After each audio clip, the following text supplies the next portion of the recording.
बाप रे बाप! ई अचार मम्मी बनैली हा, गजब गजब के स्वादिष्ट रहे। जे भी खाएला नु उँगली चाटते रह जाता। तो हम सोचनी है कि हई अचार के रेसिपी त रउआ सबनी के साथ शेयर करल बनता। तो सबसे पहले तो आज हमर वॉइस के थोड़ा-सा अवॉइड कर देम जा, काहे कि हमर थोड़ा-सा गला फसल बा, थोड़ा-सा फ़ीवर है, मनो नइखे लगत। तो हम सोचनी हा आम के सीजन चलते बा, आम के अचार घर-घर में बनते बा, तो काहे ना आज मम्मी के ही आम के अचार के रेसिपी रउआ सबनी के साथ शेयर कर दी। तो सबसे पहले तो सब बड़ लोग के हमार प्रणाम, छोट के हमर प्यार। तो चलिए स्टार्ट करे के आम के अचार। तो हई देखी मम्मी नु आम के हैजा बहुत सारा तो काट के सुखवा लेले बारी। रउआ सबनी के एकदम से हई ट्राई करम जा कि अमुआ बाहरे से कटवा के ले आई जा। जितना रउआ सबनी के बड़ा छोटा फाँका रखे के बा, तो बाहरे से एकर क्यूब उतना बड़ा छोटा करवा के ले आई जा। काहे कि घर में काटे में नु बड़ी तकलीफ बा, और आँठी वाला आम होखी नु तो ज़्यादा बढ़िया बा, जेकरा अंदर बढ़िया गुठली हो जाला। और ओकरा बाद हई देखी एकरा अंदर हल्दी डाल देवे के बाद थोड़ा सा, आ थोड़ा सा नमक। तो हल्दी नमक डाले से का होखी कि एकरा अंदर जो भी एक्स्ट्रा पानी बानू आम के अचार बनावे खातिर बढ़िया बा कि उ सब पानी निकाल देवल जाई। तो एकरा अंदर मॉइस्चर ना रही। तो हमनी के आम के इस तरह से हल्दी नमक डाल करके बढ़िया से एकरा के मिक्स कर देवे के बाद 2-3 घंटा खातिर एकरा के ढक ढूक के रख देवे के बाद अब रउआ सबनी के देखम जा कि हई कच्चा आम में से बहुत सारा पानी नमक हल्दी लगावे के कारण निकल गईल बा। तो ई अचार से जब हमनी के ई आम के फाड़ा से जब हमनी के अचार बनाइम जा तो एकदम खराब ना होखी। हई देखी मम्मी हैजा से मिक्स कर देले बारी। अच्छा, जब भी आम रउआ सबनी के लाइम जानू एकदम दाग वाला आम ना, चोटाहा आम ना नीखे लेवे के, खूब बढ़िया हरा हरा कच्चा आम लेवे के बा। छिलका सहिते एकरा के जितना रउआ सबनी के छोट बड़ चाही उतना बड़ा बड़ा एकर पीस करके काट लेवे के बा। 2 घंटा एकरा के छोड़ देनी है जा नमक और हल्दी लगावे के बाद। हई देखी बहुत सारा पानी एकरा अंदर से निकलल बा। तो बस पानी के अलग कर देवे के बा आम के टुकड़ा के, और ई सब आम के चादर चाहे दुपट्टा कोनो में एकरा के बढ़िया से हई देखी फैला लेवे के बा। और रउआ सबनी के मन होखी तो धूपवा में जाके छत पे फैला ली, आ ना तो फिर पंखा के नीचे। हमनी के एकरा के पंखा के नीचे ही रखनी है जा। तो सब पीस के एक दूसरे से दूर करके इस तरह से हमनी के रख देवे के बा, ताकि एकरा अंदर खूब बढ़िया से हवा लग जाई। एकर जो भी एक्स्ट्रा मॉइस्चर बा एकरा अंदर उ सब हमनी के निकल जाई। तो आम के जे अचार बनी ई खूब लंबा समय तक टिकल रहेला। 1 साल 2 साल ना 5 साल तक चली। तो हैजा तो 3 किलो लगभग अचार के खातिर आम कटाइल हा। रउआ सबनी के जितना चाहिए उस हिसाब से आम के कटवा के ले आई जा लोग। और अगर घर के काटे के बा आम के तो फिर थोड़ा सा मुश्किल तो होखेला। एकदम धारदार एकदम चाकू चाही, एक्सपर्ट ऐसन कोई घर में जे हो कि ओकरे से कटवाई जा, वैसे तो बाहरे ठीक रहेला। बस सब फाँका के हम इस तरह से अब सुखा देनी है। तो रात भर ही रहे पंखा के नीचे। अब मम्मी बोली है कि सब आम के फकवा के उठा के लाए खातिर अब एकरा अंदर मसाला मम्मी के मिक्स करे के बा। तो हम देखनी है तो जे पानी रहे एकदम नीचे, आ दबैनी है तो इतना थोड़ा सा चिमड़ाहट टाइप के हो गई बा। तो रउआ सबनी के समझ जाई कि हई अब आम के अचार बने खातिर रउआ सबनी के कच्चा आम के पीसेस एकदम रेडी बा।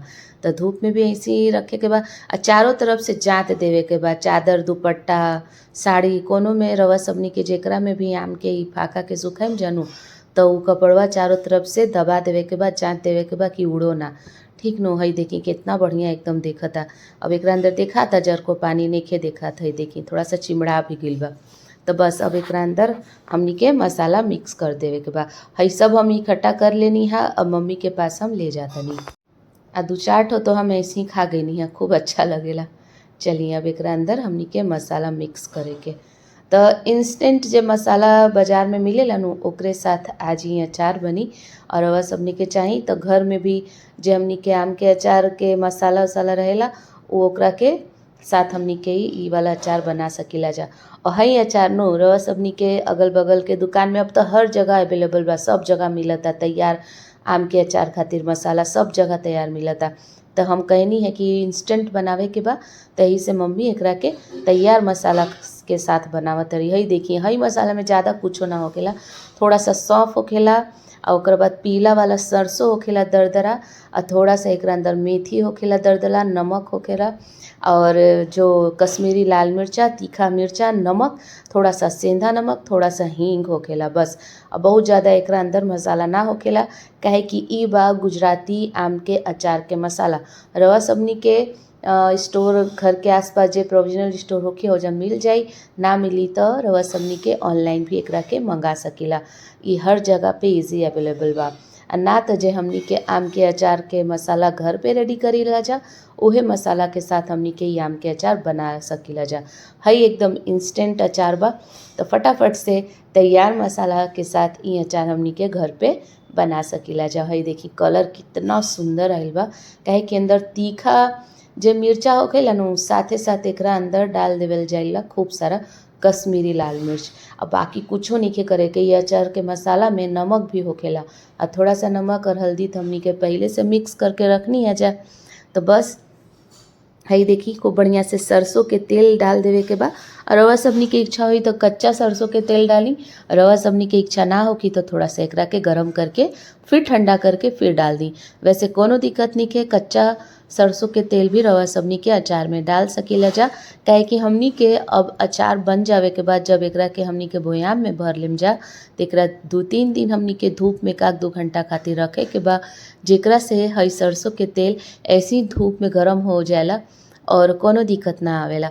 अब जितना तेल चाहिए उतना रवा सबनी के एकरा अंदर डाल देवे के बा। एकरा के खूब बढ़िया से मिक्स करे के बा, खूब बढ़िया से, कि चारों तरफ एकदम एक एक आम के जे पीस बनू सब में बढ़िया से एकदम मसाला लटपट होकर के मिक्स हो जाई। है देखी अब बोयाम में भरा था, कितना बढ़िया लगता। तो ये भोजपुरी में रेसिपी रवा सबनी के कैसन लगल है जरूर से हमरा के कमेंट करके बताइम जा। आम के अचार के ही रेसिपी कैसन लगल है इंस्टेंट मसाला के साथ, जरूर से हमरा के कमेंट करके बताइम जा। चैनल पे पहला बार बानी हई रेसिपी के द्वारा तो प्लीज़ चैनल के सब्सक्राइब कर लेम जा, बेल बटन के हिट कर देम जा, लाइक जरूर से करम जा, अपनी भोजपुरिया चैनल के सपोर्ट देम जा। और हिंदी में ही आम के अचार के रेसिपी के देखे खातिर मनीषा शुक्ला रेसिपी ब्लॉग के जरूर से सब्सक्राइब करम जा।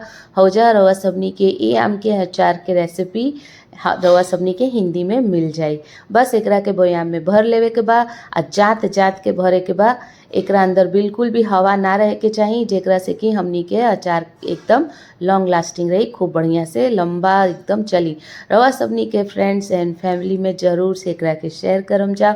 और फिर से हम मिलम कोई नया रेसिपी के साथ, कोई नया ब्लॉग के साथ, कोई यूज़फुल थिंग के साथ। तब तक अपन ख्याल रखी जा, हमरा के प्यार देम जा, जरूर से लाइक करम जा, शेयर करम जा, कमेंट करके बताइम जा कि रवा सबनी के हई आम के अचार के रेसिपी कैसन लगल हा। जरूर से रवा सबनी के भी ये वाला आम के अचार बनावे खातिर ये वाला मसाला एक बार बाहर से ज़रूर लेम जा। ना मिली रवा सबनी के अगल बगल के प्रोविजनल स्टोर में तो ऑनलाइन मंगा सकम जा, तो कोई दिक्कत नहीं के, खूब बढ़िया बनेला। बस एकदम जात जात के बोयाम में आम के अचार भरे के बाद एकरा अंदर हमनी के तेल डाल देवे के बा। ओकरा से एकदम 5 साल तक आम के अचार यही जे एकदम ऐसने के ऐसने रही। और सच में ही अचार बहुत बहुत बहुत टेस्टी बनल हा। तो चलिए अपन ख्याल रखी जा, और आम के अचार ज़रूर से बनाइम जा। कच्चा आम के अभी सीजन बा, और बच्चा लोग के स्कूल में, चाहे हस्बैंड के लंच के ऑफिस में देवे के बा, रह सबनी के घर में कोई आइल गइल सब खातिर आम के अचार तो एकदम मस्त बा भाई, जरूरी बा। अब वैसे भी हमनी के यूपी बिहार में तो कहावत बा कि अचार से घर में विचार बनेला। फिर से मिलम, तब तक अपन ख्याल रखम। सब बड़ा लोग के हमर प्रणाम, छोट के हमर बहुत सारा प्यार।